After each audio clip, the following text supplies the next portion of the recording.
Um,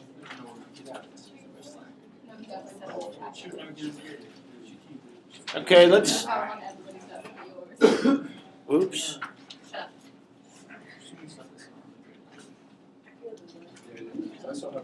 Okay, here we go.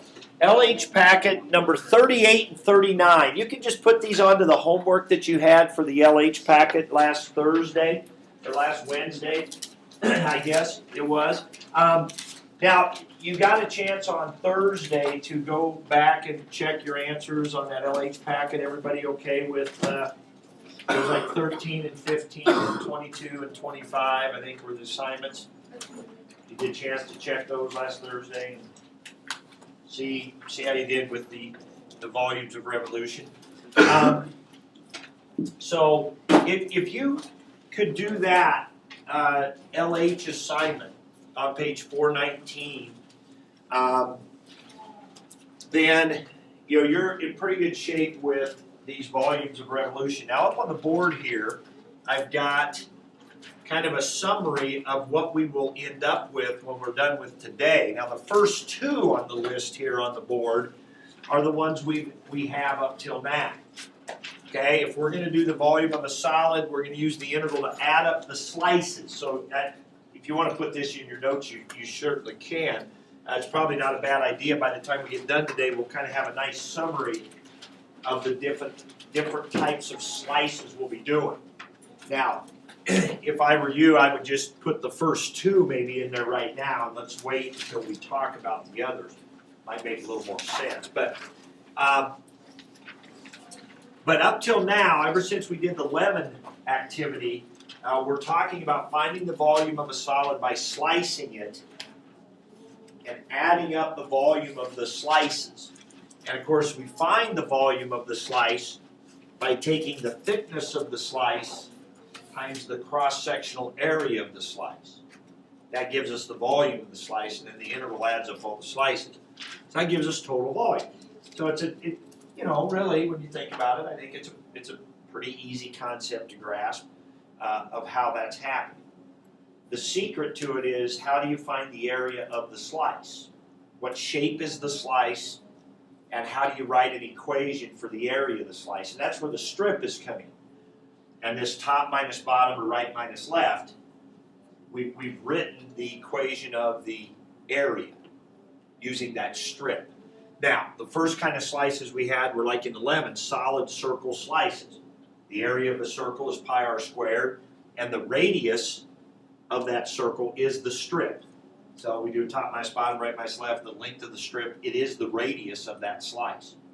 Of course, it varies. It's just got an X in it or a Y in it because the slices are different sizes.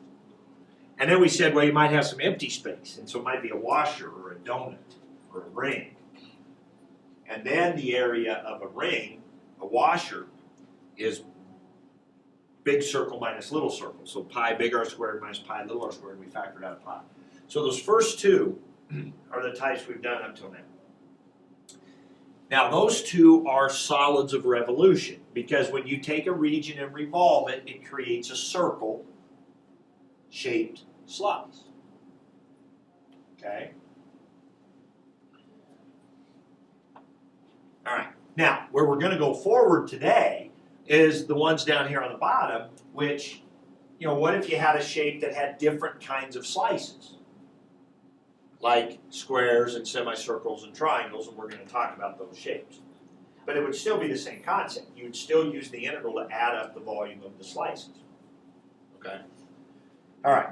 So sticking with that right there. So if we move ahead, or not really move ahead, but if we go to the LH problem 38 and 39 were ones on our homework, but I told you to just forget those for a minute and skip those, and we're going to talk about those right now. So the first one, number 38, said, use the disk method to verify that the volume of a right circular cone is 1/3 pi r squared h, where r is the radius of the base and h is the height. So they want us to use what we've learned about an integral to actually prove the geometry formula of a cone is 1/3 pi r squared h. So what kind of a region would I have to revolve to create a cone? what shape region would I revolve? Let's revolve it around the x-axis to make it easy. It'd be a triangle, right? So if I drew a line like so, and I revolved this region, that would create a cone, right? Now we want to do it in general terms. So what would I call this point right here? What would this length be in the cone? If I'm revolving it here, it'd be h. So we could call that h comma 0, right? And this point would be 0 comma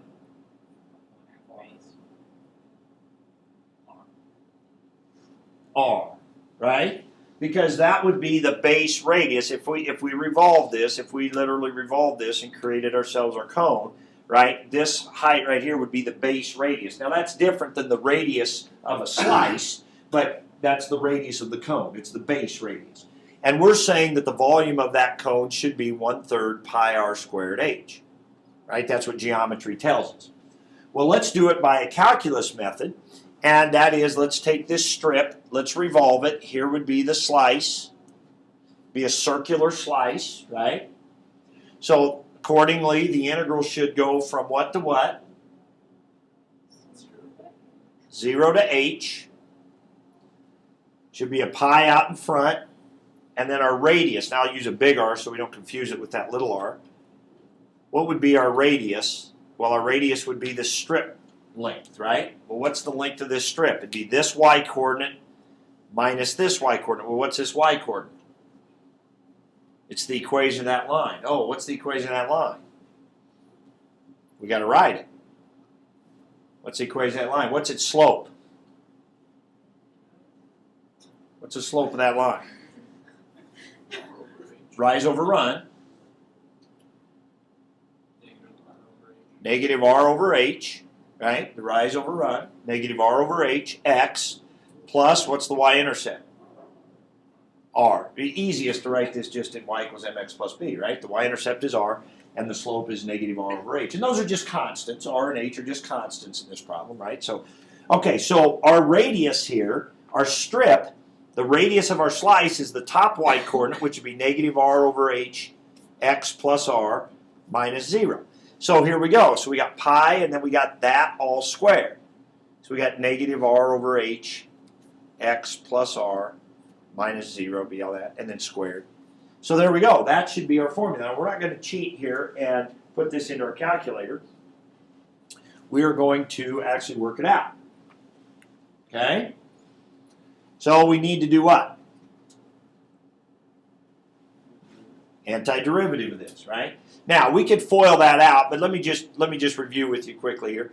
If I had 3x plus 2 squared and I wanted to do the antiderivative of that, what's one way to do it without doing a u substitution, all that?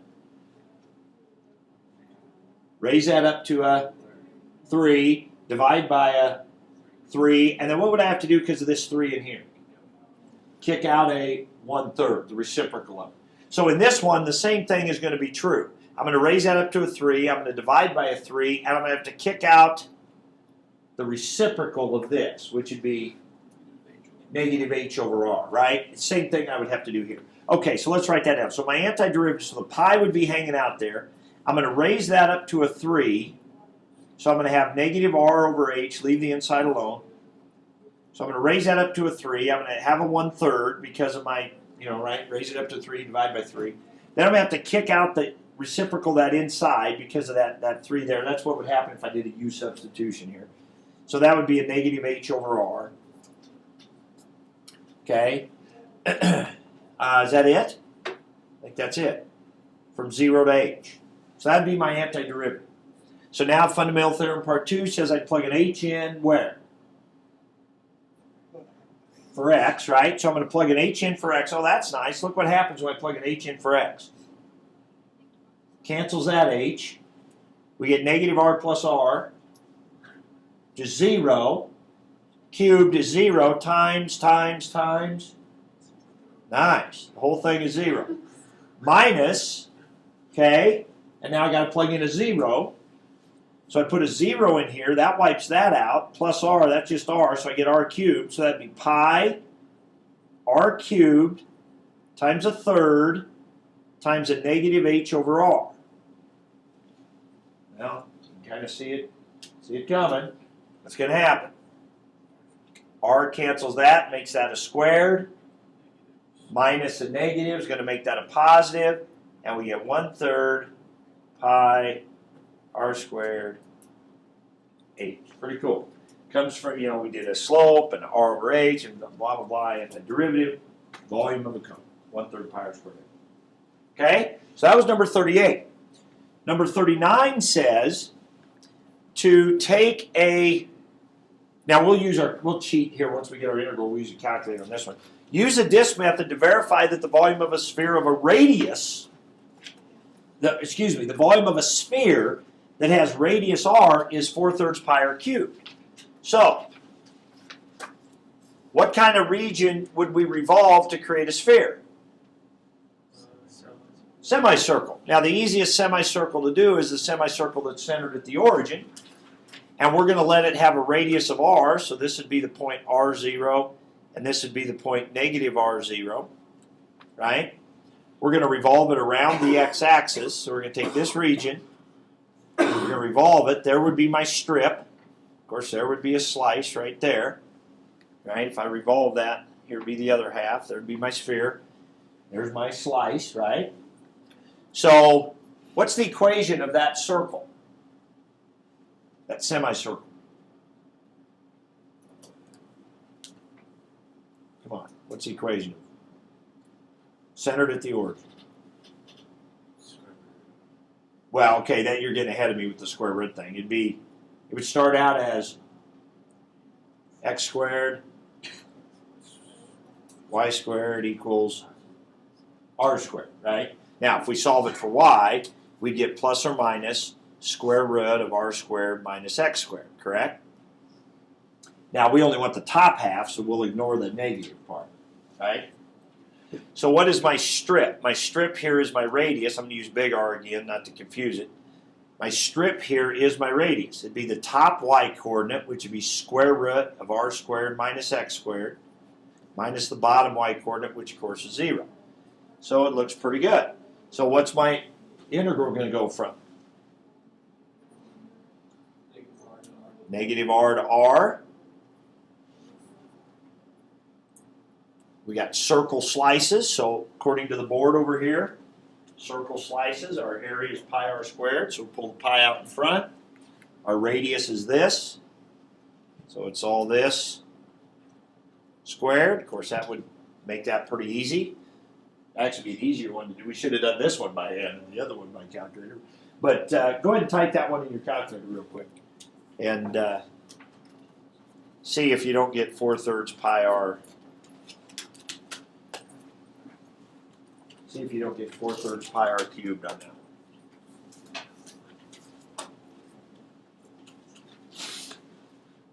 Now, it might come up with an absolute value around the r.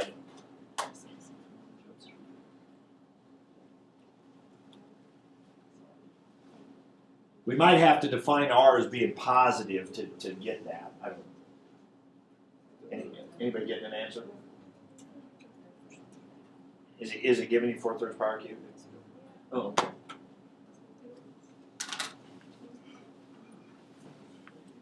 Okay. All right.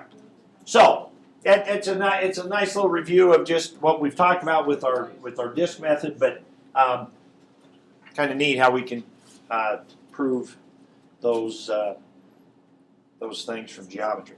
Okay. All right, so going back to this page now, this idea of what about other types of slices. So let's take out your, let's see, which one do I want to do first? Let's go to your sample 3 packet, if you would. Sample 3 packet, number 26. Sample 3, problem 26, I think is one that we skipped.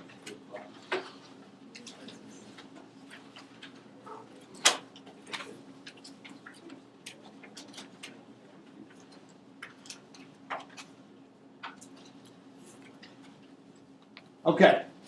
Now, if you read number 26 here, it sounds different, right, than the ones we've been doing. It talks about the base of a solid. The ones we've done to now have had the word revolve or rotate in it. Okay?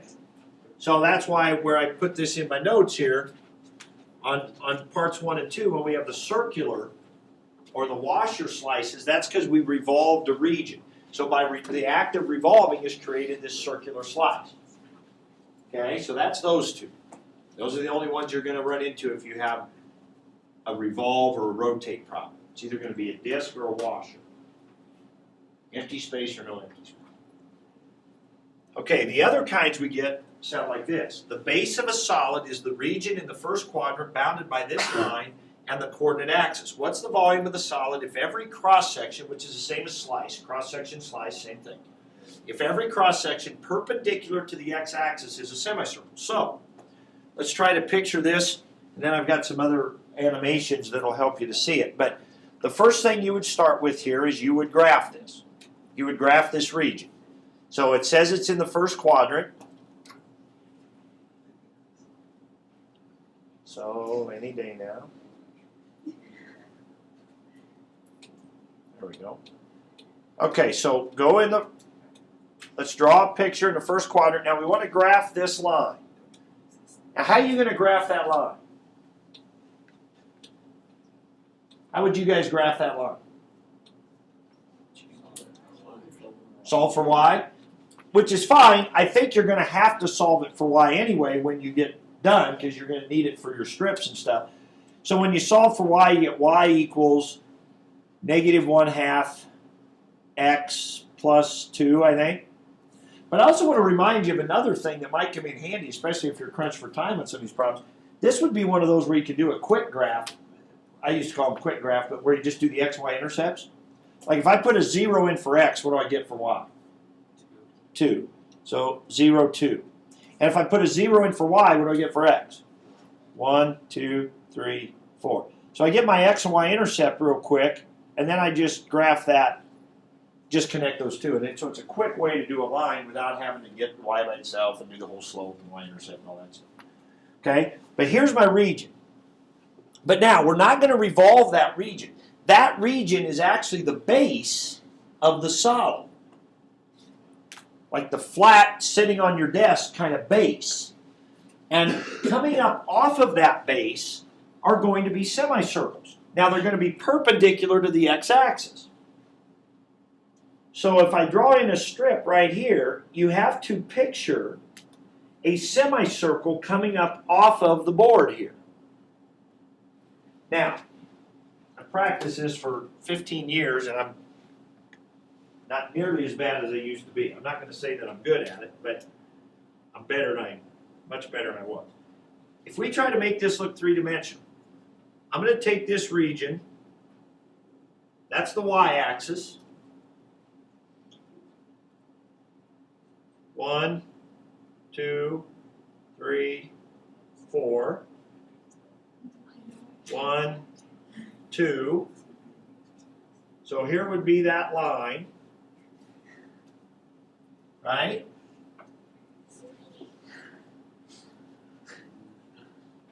Okay?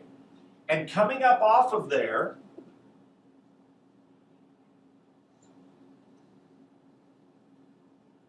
are semicircles.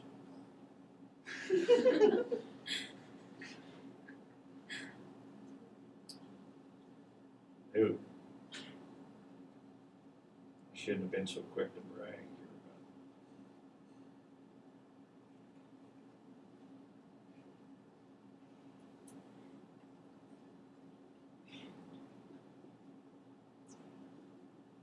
Can you see that at all? Well, sort of. I mean, matter of fact, I've got a cone here just for that exact. If you took a cone and cut it in half, it would just curve and then just kind of stop. This one actually goes, all the way back down. But you're right. There is a right angle right here. So it's not just half of a cone. I mean, it's half of a slanted cone, right? Because there's a right.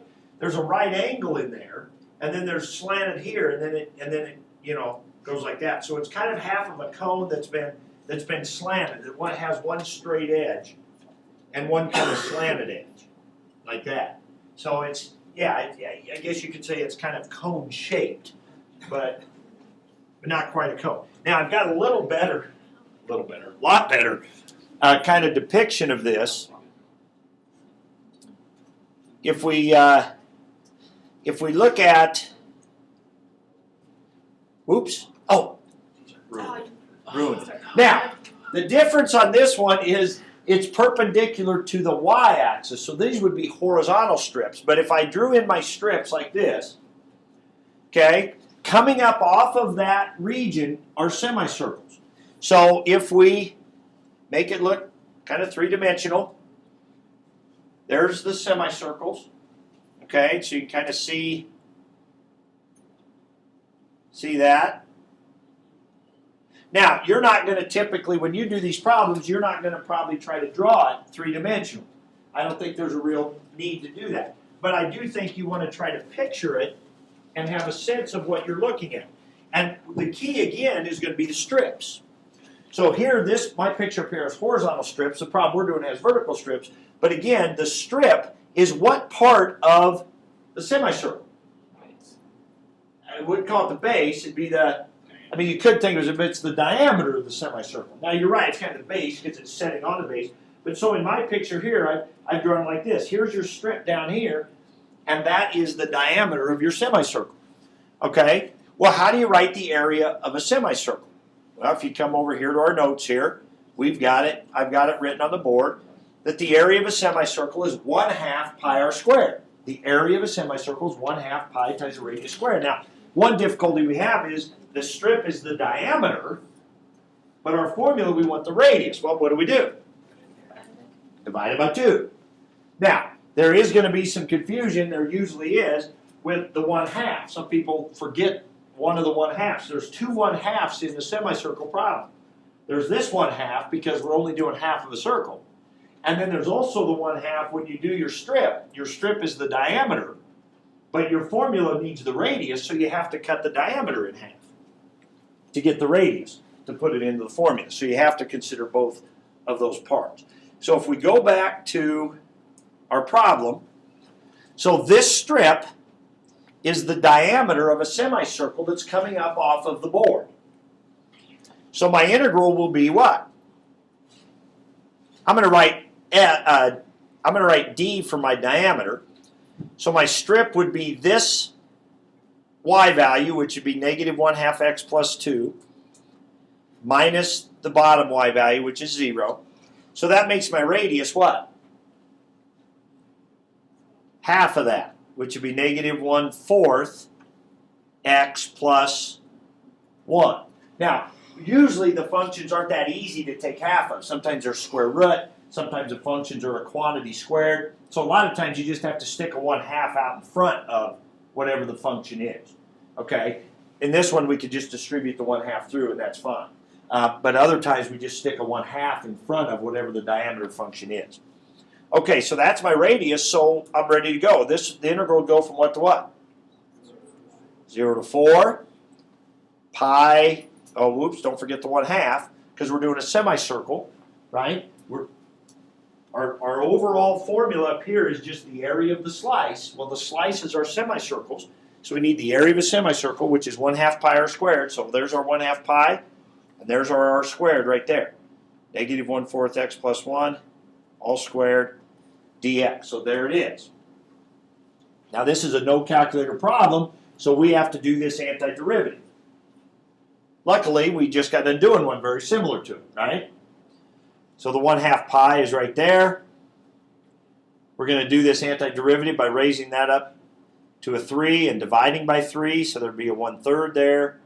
There'd be a negative 1/4 x plus 1 to the 3rd power, and what do we got to kick out? We got to kick out a negative 4. The reciprocal of that negative 1/4, the derivative of the inside. Derivative of the inside is negative 1/4. And so if we did a u substitution, it'd be du equals negative 1/4 dx. Multiply the negative 4 over that kind of thing. So there's our antiderivative from 0 to 4. Turns out it's a pretty easy one to plug in. If I put a 4 into here for x, what happens when I put a 4 right there? -1 plus 1 is 0. 0 cubed is 0. 0 times everything is 0. So it's very much like the one we just did. Put a 0 into there. It'll be 0 plus 1, which is 1. 1 cubed is 1. So what's 1/6 times -4? -2/3 with a pi. So add the opposite, so 2/3 pi. So it looks like it's choice A. Right? So the overall concept is the same. We're adding up the area of the strips.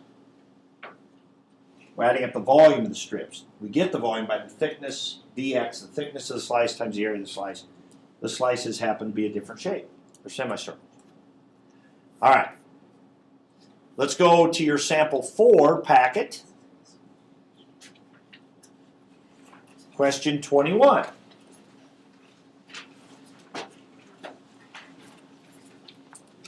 This probably should have been one that you skipped, I would guess. Hopefully the only one, but maybe not.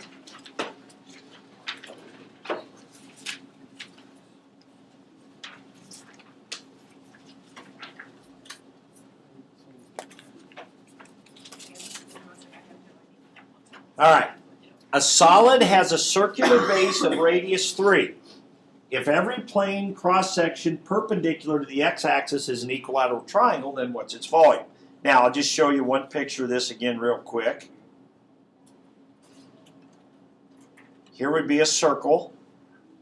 Okay, circle base.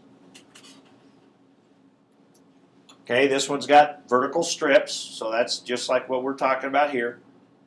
Okay, verticals, perpendicular x-axis. You got a circular base. And coming up off of that circular base are equilateral triangles. Okay? So the strip is one side of the equilateral triangle. So over on the board, I've written down the area of an equilateral triangle, number 4 over here. The area of an equilateral triangle is √3/4 times the side squared. Now, that comes from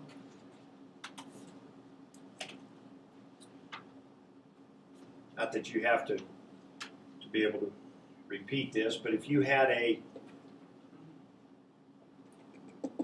equilateral triangle, it would create a 30-60 triangle on the right half. This side would be S, this side would be 1/2 S, and then by the Pythagorean theorem, or you might remember from trig and your 30-60 triangle relationships, this height would be √3/2 times S. So the area of that triangle would be 1/2 the base, which is S, times the height, which is √3/2 times S. So if you multiply that together, you get √3/4 times S squared. Okay? So that's where the area of it, so that you're going to have to memorize it, right? You're just going to have to know that. Okay? The ones on the board are the ones we're going to have to know. So that's the area of an equilateral triangle. Now the strip is this bottom side. Well, of course, they're all the same size. Now, all the sides are the same. So we'll call it S, one side of the triangle. All right. So what's this going to look like? In our, let me go back to our picture here a minute. If I can get to it. There it is. Okay. Now, can you see that solid? Can you picture what that's going to look like?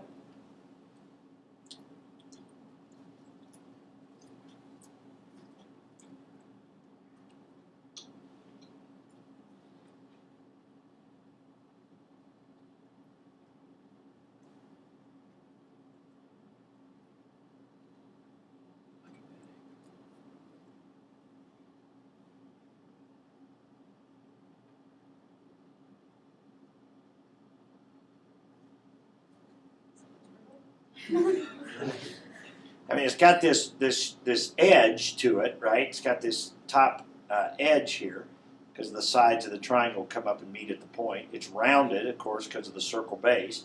There's your 4 triangles that are inside there. Okay, but that's what we'd be talking about. Okay, that's a solid we'd be finding.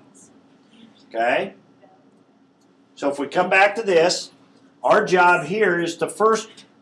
Now they didn't give us an equation; they just gave us this circle base radius 3. Well, the easiest circle to draw is the circle that's centered at the origin. What would the equation of that be?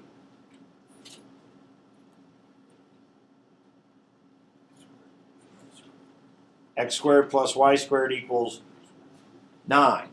Now, if you solve it for y, you get plus or minus the square root of 9 minus x squared. Right? Plus for the top half, minus for the bottom half. Now, it says the cross sections are perpendicular to the x-axis. Now, you got to pay attention to those directions. That's what tells you if you have vertical slices or horizontal slices. Remember, horizontal slices, you do right minus left, and you have to have it in terms of y. Vertical slices, it's in terms of x.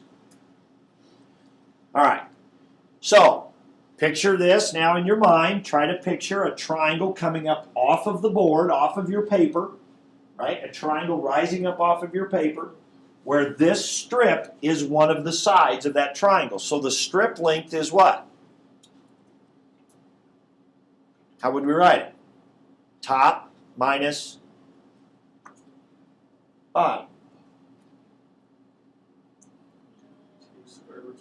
Yeah, it ended up being 2 square root of 9 minus x squared, right? Because we had the opposite.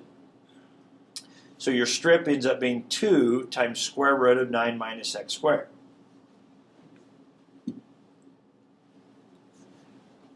Right? And so our integral would be from -3 to 3. The strips will fill the space from -3 to 3. And then in here, again, go back to what's on the board. In the integral goes the area of a slice. Now the slice is not a circle anymore. It does not have pi in it. Do not put pi in this one. The area of a triangle is square root of 3 over 4. Now that we can pull outside. That's just a constant. Square root of 3 over 4 times the side of the triangle squared. That strip is the side of the triangle. So we would simply have 2 times that, all squared.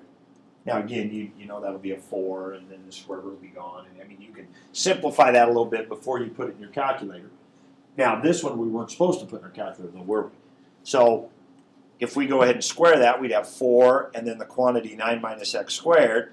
Nice thing is that 4 would cancel that 4. So in the end, we only end up with this that we have to do the antiderivative of, since this is a no calculator one. So I'll leave the square root of 3 outside, and my antiderivative here would be 9x minus 1/3 x cubed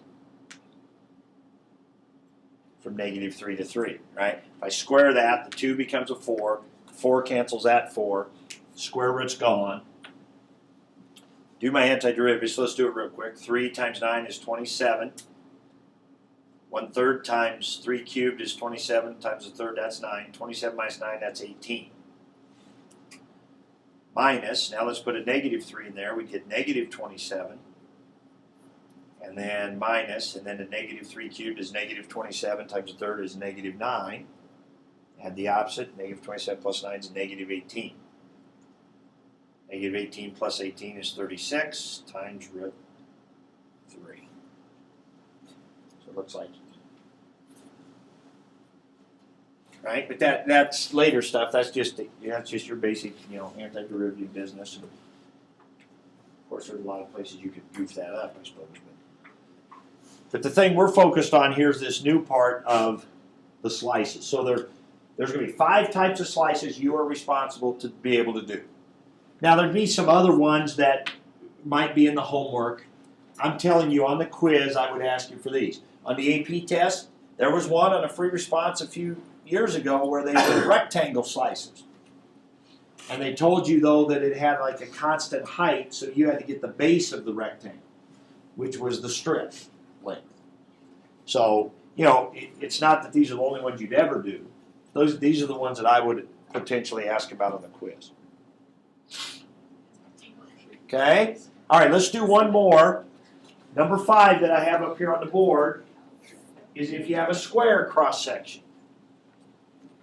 Okay? What if you have a square cross section? Now I've got a problem here where we had this. I don't know if you have this handy, this exam 3. This was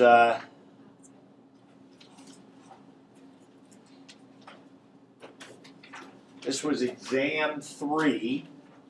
It's probably not one we're going to hand in, because I believe that was one we did for a midterm, and I think we've already had you hand that in.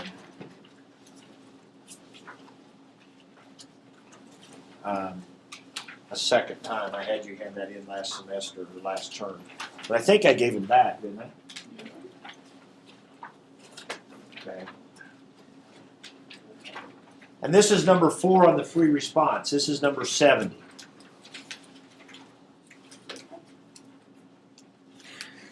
Or page 70. Did I say number 70? Page number 70. Number 4, number 7. Yeah. This is page 70, number 4. Now, it used to be more common before the days of graphic calculators. It used to be more common where they would say, like B and C here, it says set up but do not integrate the integral, because they were just interested in your setup. Now with the graphic calculators, you can just type it in, get the answer. They usually don't say that. They usually go ahead and have you give the answer. Okay. But what all that means is it's probably one where you can't do an antiderivative, and so they didn't want you messing with that part of it. But I want to focus here on number C. Notice here in part B it says set up an integral where the region is generated by revolving about the x-axis. Okay, so that's a solid revolution. And then they give us one where the base of the solid is this region. So if we were to graph this, 3 cosine x and e to the x squared. Okay? Now e to the x squared looks something like this. Crosses here at 0, 1. And cosine, let's see, wait a minute, what am I doing wrong here? Oh, 3 cosine x, yeah. So 3 cosine x would start up here, and it would come down something like this. So we'd be talking about this region right here. Okay? So 3 cosine x is up above, and e to the x squared is down below. Now, they tell us that we have this region, and we're going perpendicular again to the x-axis. Okay? And the slices are squares. Okay? Well, now we want to picture this situation. A little different in the sense that I don't have a circle base, but we have a base. Perpendicular to the x-axis. If I put squares in there, can you picture kind of what that's going to look like?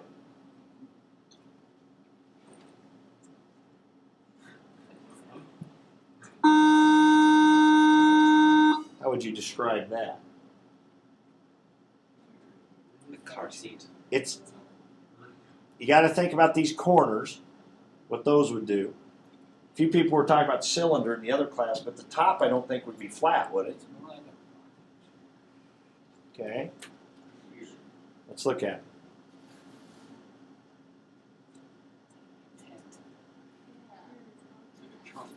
It's rounded, of course, because of the circle base.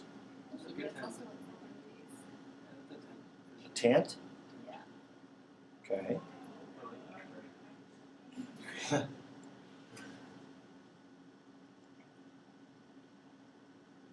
Okay. So there it would be, with those squares, with those slices in there. Okay.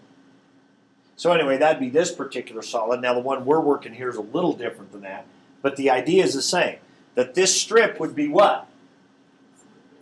A side of the square. So you picture coming up off of your paper, you picture a square coming up off of your paper, The bottom here would be the strip, and that's one side of the square. Of course, the area of a square is a side square. So it's very much like the equilateral triangle, just doesn't have the square root of 3/4 in front of it. So our strip would also be the side of our square. It'd be the top curve, which is 3 cosine x, minus the bottom curve, which would be e to the x squared. That's our strip, top minus bottom. So our integral would go from 0 to whatever in the world that point is. But you would find that on your calculator. Okay? This would be a calculator problem. This is one of those where you wouldn't want to round it. You'd want to write out 5 or 6 decimal places, because I'm guessing this is a decimal where these intersect. So you would do a solve where you would set these equal to each other and solve it, or else graph them, find the intersection point. So whatever that point would be, right, we would type that in. We won't take the time to do that right this minute.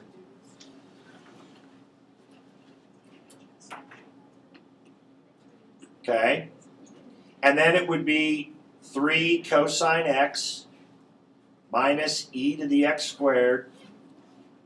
All that would be squared dx, because it's your strip, your side of the square, and then that's got to be squared. Because in the integral goes the area formula for the slice. So semicircle slices, equilateral triangle slices, square slices.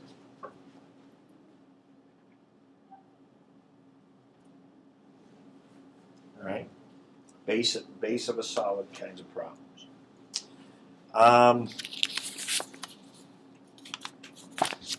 Let's take just a minute. We do have a little bit of time here where we could take a look at your sample 4. If you have, somebody's got a question or two.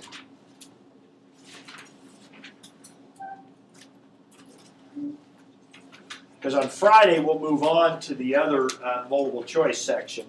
And again, I won't be here, so I won't be able to answer questions. So I do want to have some time here for you to ask a few.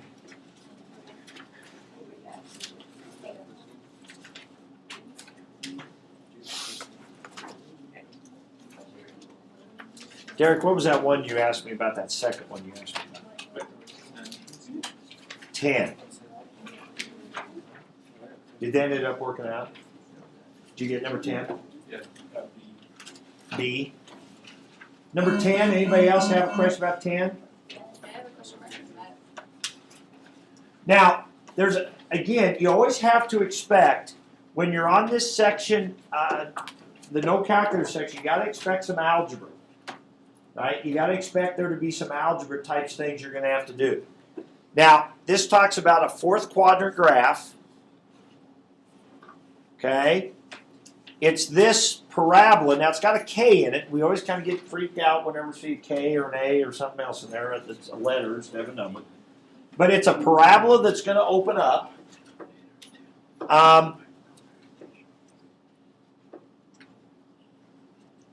What might be helpful, I didn't think about doing this, what might be helpful is remember the old algebra thing about the vertex of a parabola is at negative b over 2a. The vertex of a parabola is at negative b over 2a. Well, here's b right here is negative 2k. So negative b would be 2k. A is a 1.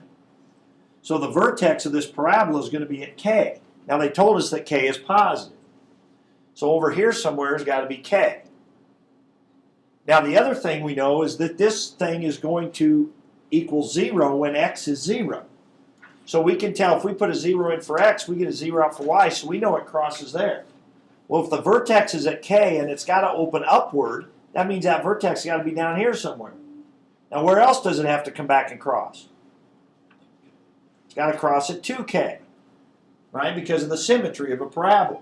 Now the other thing you could have done is taken this equation, factored out in x, and you got x minus 2k equals 0. So this is going to be 0 when x is 0 or when x is 2k. But that at least gives you probably need to do that just to feel comfortable with the region. Okay?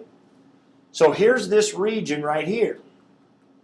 Now we're supposed to do the area of that. Well, this would be the integral from 0 to 2k.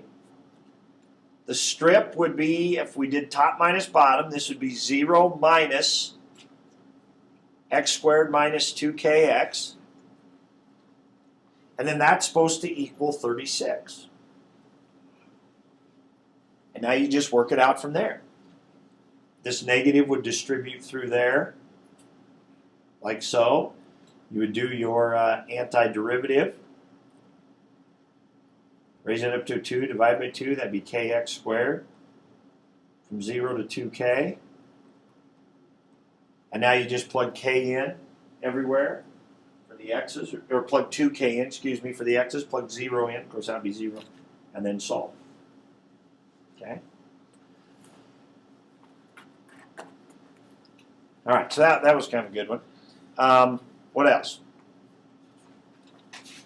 Okay, look at 24.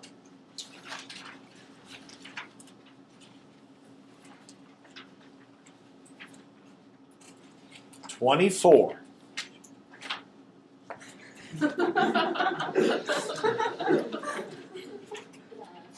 Why are you laughing? It's too easy? Well, which one is it? C. Okay. Especially since there's only 2 of them that are increasing at all. Okay. Any others, Zach, that really baffled you?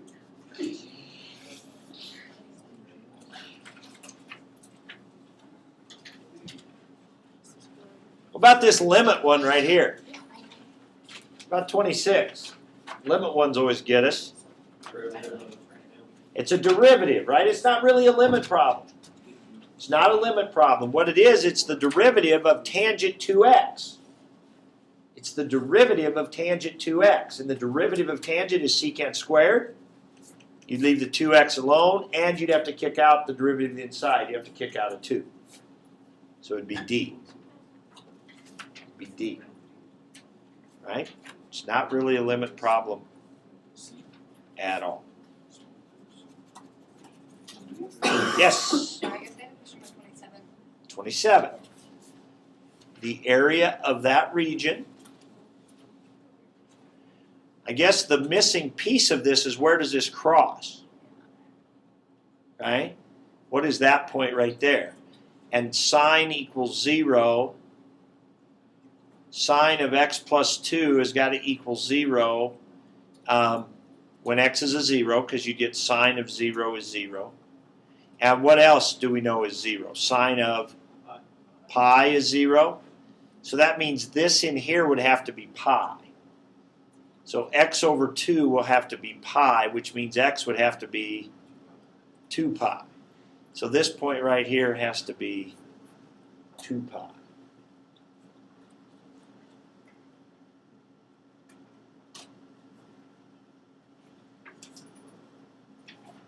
That's probably the hardest part of that one. Then it just becomes the integral from 0 to 2 pi. Is this a calculator one?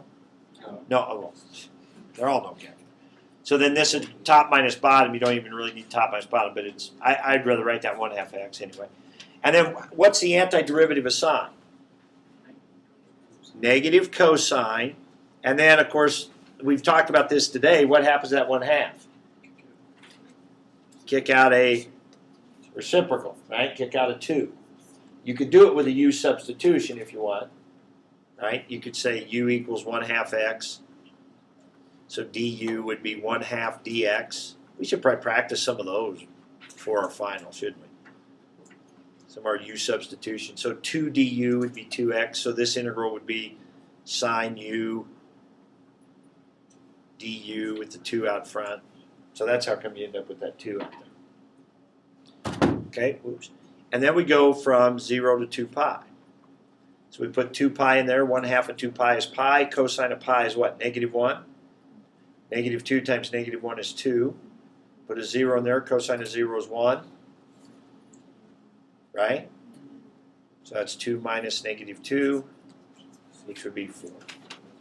2 plus 2 is 4.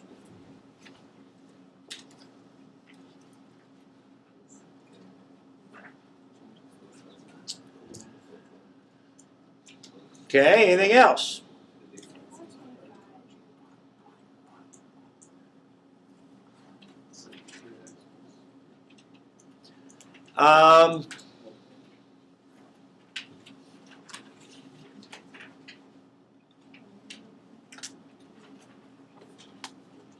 We can't do that one yet. We have 3 new things to do. One of them is on the AP test, which is this thing right here. Another one is not on the AP test. And then the third thing, the one we do tomorrow actually, is just another way to do some of these volumes, but you don't have to use it on the AP test on the volume problems. But there are some where it might be easier to do this other method we're going to learn tomorrow than the slicing method. So we're going to learn, tomorrow we're going to learn the method of finding volumes by wrapping as opposed to slicing. It's an alternative method. So this would be one of the very last ones that we still don't quite know how to do. All right, let's go ahead and let you get to work on your homework assignment on the sheet here. On the sheet here, the line that says page 421. Page 421, it's like 49 ABC, 50 AB, 51 ABC.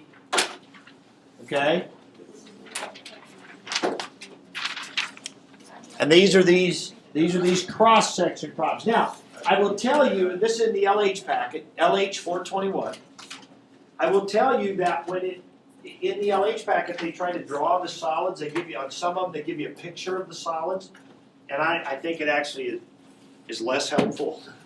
So it might be a good idea for you to sketch the region that they give you, because that's how you're normally going to do them.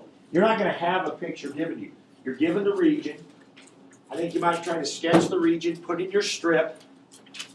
Make sure it's going the right way. Some of the problems they say perpendicular to the x-axis, some they say perpendicular to the y-axis. So some are vertical, some are horizontal. That's determined by the problem. And then it's going to be one of these 3 new slices we talked about. I think so. I think every one of them is one of these 3 new slices we talked about. Okay, you got the rest of the time to work on that.